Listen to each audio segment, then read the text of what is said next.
What to expect when raising an alien Chapter 5 birthday. Sonic didn't actually have a birthday that he knew of, but he did have his Earthiversary. It was the anniversary of his first arrival on Earth, and every year he would seek out something sweet to eat to celebrate the occasion. With Year 1 he found a box of candy bars that was only expired by a week or so and ate all of them. He got sick, but it was worth it. Years 2 through 4 he stole cookies from a local bakery when the owner wasn't looking, but then the bakery closed down. Sonic wasn't going to pretend he didn't cry when he heard the news. Year 5 he managed, by sheer luck, to find an abandoned box of cupcakes, still perfectly fresh. They were delicious.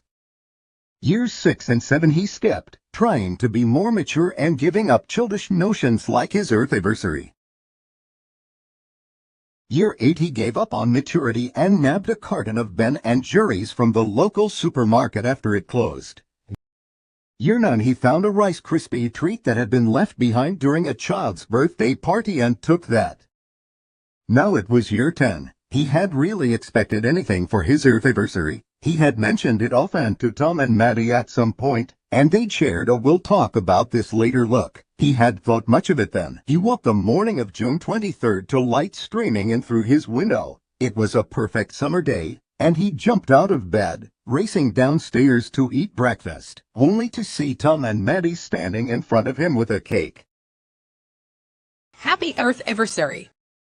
They cheered in unison. The same sentiment was written on the cake. Along with a frosting Earth, there were streamers strung along the kitchen ceiling, and a birthday hat on the table that was the same blue as Sonic's quills.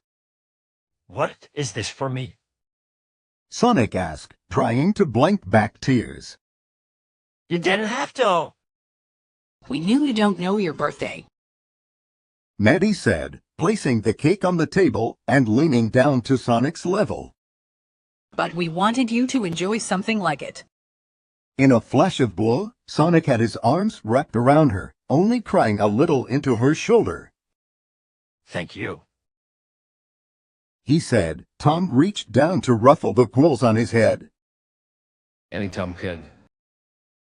After eating cake for breakfast, which Sonic had never even considered possible, the family was seated at the table, Sonic bouncing in his chair with excitement.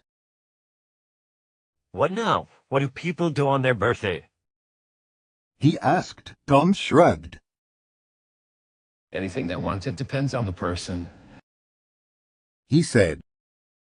So do I get to choose what we do? Sonic said, eyes bright with excitement. Maddie nodded. Whatever you want. Sonic began to think, running over options in his head. He had to pick something perfect, the best birthday activity possible. Suddenly, he shot up. Can we go to the movies? he asked. There's that new one with all the car chases in it, and it looks so cool. Please, please, please? Of course, we'll head to the theater right now. Maddie said, grabbing her wallet and keys. Sonic rushed out the door, in the car by the time Maddie and Tom had stood up. I thought you had action movies. Tom whispered as he opened the door. I do, but it's his birthday. This is honestly not the worst thing he could have picked. Maddie replied. That's true. After the movie, the family wandered around the town, Sonic talking for nearly the entire time, overflowing with excited energy. When they got home, he was crashing from the day's events. Maddie and Tom brought him upstairs and tucked him into bed. Thank you. This has been the best Earthiversary ever. Sonic said. Maddie smiled. Next year's will be even better. She promised, and Sonic's eyes flashed with excitement once more before he drifted off to sleep.